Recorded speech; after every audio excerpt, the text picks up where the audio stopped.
अस्सलाम वालेकुम students, I hope आप सब खैरियत से होंगे।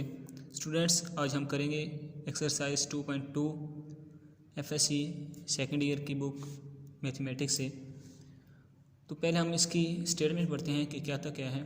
स्टेटमेंट में कहता है find from first principles the derivatives of the following expressions with respect to their respective independent variables. अब पहली बात वो कह रहे हैं कि फर्स्ट प्रिंसिपल के ज़रिए हमने इसको फाइंड करना है। जैसा कि हमने एक्सरसाइज 2.1 में पढ़ा है, फर्स्ट प्रिंसिपल हमने वही लगाना है। तो बेसिकली क्या होता है कि फार्मूला जो हम यूज़ करते हैं वो मेथड वही होता है जो हम करते थे बाय डेफिनेशन वाले क्वेश्चन में। जो बाय डेफिनेशन वाले क्वेश्चन में हम जो मेथड इस्तेमाल करते थे, यानी कि 4 स्टेप्स बनाते थे हम, तो वही 4 स्टेप्स इसमें बनाएंगे। लेकिन फर्स्ट प्रिंसिपल मतलब ये है कि इस क्वेश्चन में हमारे पास बाइनोमियल थ्योरम लगेगा, बाइनोमियल थ्योरम यूज़ होगा।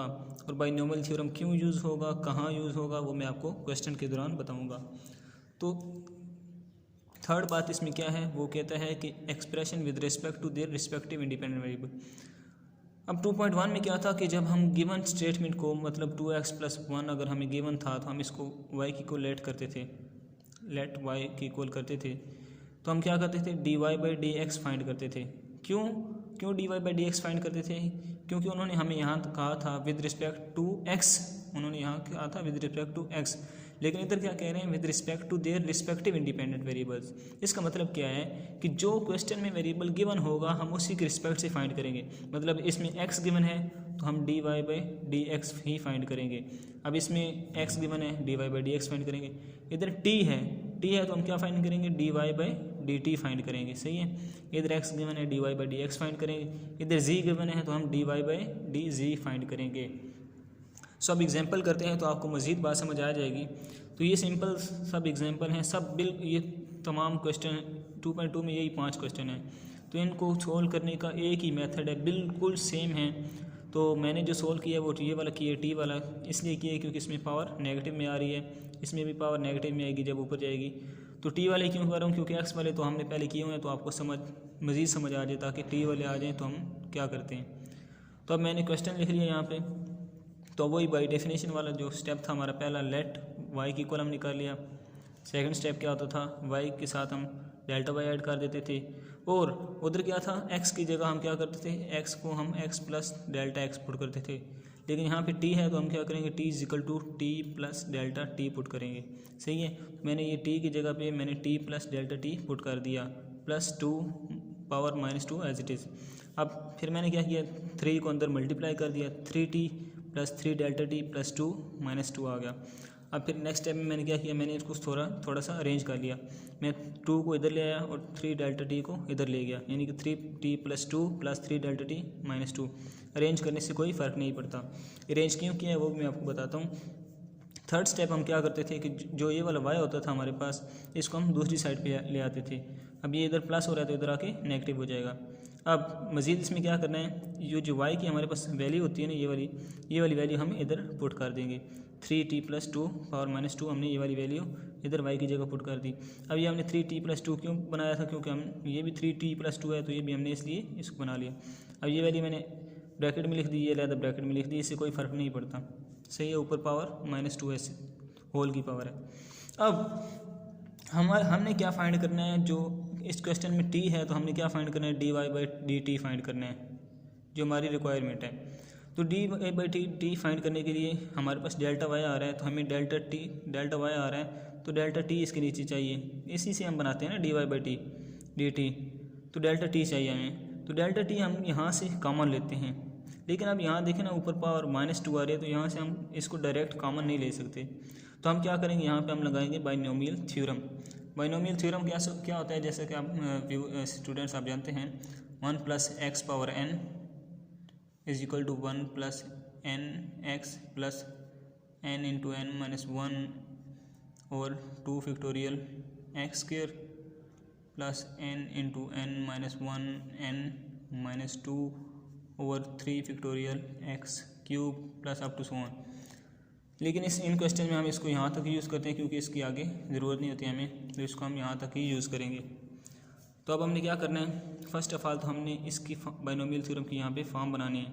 फॉर्म बनाने के लिए हमने क्या करना है, हमें यहाँ पे 1 लाना पड़ेगा, क्योंकि इसमें देखें आप हमारे पास 1 है प्लस एक्स की हमारे पास यही वैल्यू होती है और ऊपर हमारे पास n मौजूद है, तो n हमारे पास यही आएगा। सही है। अब यहाँ पे हमने 1 बनाना है, तो हम क्या करेंगे, 3t+2 को हम कॉमन ले लेंगे, पावर -2 है वो भी इसके साथ कॉमन आ जाएगी। यहाँ पे क्या रह जाएगा 1 + 3Δt, अभी हमने कॉमन लिया तो नीचे डिवाइड भी हो जाएगा, पावर ऊपर -2 ही रहेगी, माइनस ये चूँकि हमारे पास बाहर कॉमन चला गया है तो यहाँ -1 रह जाएगा, होल की ब्रैकेट हमने लगा दी। अब ये हमारे पास बाइनोमियल थ्योरम के लिए फॉर्म बन चुकी है 1 + xn। ये हमारे पास 1 है, ये हमारे पास x है, x हमारे पास क्या है 3Δt/3t+2, ये हमारे पास क्या है, ये हमारे पास x है, n हमारे पास क्या है, n = -2 है, तो इस फार्मूला में हम पुट कर देंगे, ये एज इट इज़ आ जाएगा। फार्मूला अप्लाई करेंगे 1 + nx, 1 + n क्या है -2 है, x क्या है ये हमने लिख दिया, plus n × n-1, n -2 × n-1 यानी -2 -1 ओवर 2 फैक्टोरियल x² की वैल्यू हमने स्केयर लिख दी, प्लस ये हमने नहीं लिखा क्योंकि मैंने आपको बताया कि इसमें हम यहाँ तक फार्मूला अप्लाई करेंगे, plus up to so on, और ये -1 हमारे पास ये वाला आ गया।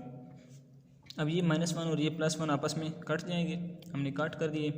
अब नेक्स्ट टाइम में हम क्या करेंगे, delta y as it is, ये 3t+2 पावर -2 आ गया।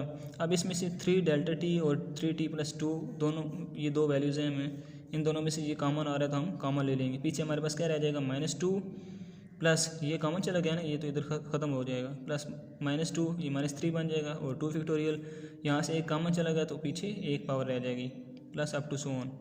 अब नेक्स्ट हम क्या करेंगे, ये देखें हम इस 3t+2 को ऊपर ले जाएंगे, ये 3t+2 पावर -2 है, ये 3t+2 इसकी पावर 1 है, ऊपर जाएगा तो -1 हो जाएगी। अब बेस सेम है तो पावर्स ऐड हो जाएंगी, मतलब 3t+2 -2 -1 ना हो जाएगा, वही मैंने लिख दिया यहाँ पे।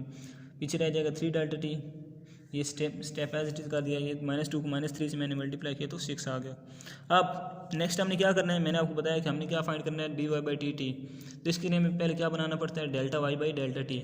ये बनाने के लिए हम क्या करेंगे, दोनों साइडों को Δt से डिवाइड कर देंगे। ये स्टेप नंबर हमारा, ये स्टेप नंबर 3 ही अभी तक चल रहा है। Δt से हम डिवाइड करेंगे, Δy/Δt बन जाएगा = 3t+2, ये -2 -1 -3 बन गया, ये 3। अब यहाँ इधर डिवाइड करेंगे तो इधर आ जाएगा, जब इधर डिवाइड करेंगे तो ये Δt कट जाएगा, ये कट गया, ये स्टेप एज इट इज़ कर दिया। तो नेक्स्ट हम क्या करेंगे, नेक्स्ट हम लेंगे स्टेप नंबर 4। स्टेप नंबर 4 में हम क्या करते थे, दोनों साइडों पे लिमिट ले लेते थे, take limit Δt approaches 0 on both side. वहाँ हम क्या करते थे, लिमिट Δx अप्रोचेस टू 0 लेते थे। क्यों? क्योंकि हमारे पास वेरिएबल x यूज़ हो रहा था, लेकिन यहाँ पे t यूज़ हो रहा है, तो हम क्या लेंगे, limit Δt approaches 0 on both side. अब हमारे पास लेफ्ट साइड क्या है, Δy/Δt, इसके साथ भी ये लिमिट लगा दी। राइट साइड हमारे पास ये थी, इसके साथ भी हमने ये लिमिट लगा दी।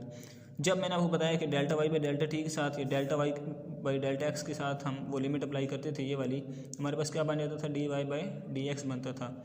तो अब इधर t है, तो जब हम ये लिमिट अप्लाई करेंगे तो बनेगा हमारे पास dy/dt = ये 3 मैंने इधर लिख लिया, ये इधर लिख लिया, लिमिट मैंने अप्लाई कर दिया ना। तो अब लिमिट Δt को 0 पुट करना है, तो Δt हमारे पास कहाँ है, यहाँ पर है, तो इसको 0 पुट करेंगे तो ये 0 इस होल वैल्यू से मल्टीप्लाई हो जाएगा, तो ये पूरी वैल्यू 0 हो जाएगी। सही है, हमारे पास क्या रह जाएगा, -2 + 0 रह जाएगा। ये वाला 3 मैंने इधर फ्रंट में ले आया हूँ मैं। सही है, ये 3, ये वैल्यू एज इट इज़, ये -2 रह गया। अब -2 को इस 3 के साथ मल्टीप्लाई कर देंगे, -6 3t+2 पावर -3, यही हमारा आंसर है। तो इतनी मुश्किल बात नहीं है। आई होप सो कि आपको समझ आ चुकी होगी। अगर आपको समझ ना आई हो तो आप कमेंट्स में मुझसे पूछ सकते हैं, मैं आपको रिप्लाई कर दूंगा या कोई नई वीडियो बना दूंगा। तो अगर आपको वीडियो पसंद आई हो तो कमेंट करें, लाइक करें और सब्सक्राइब करें। Thank you.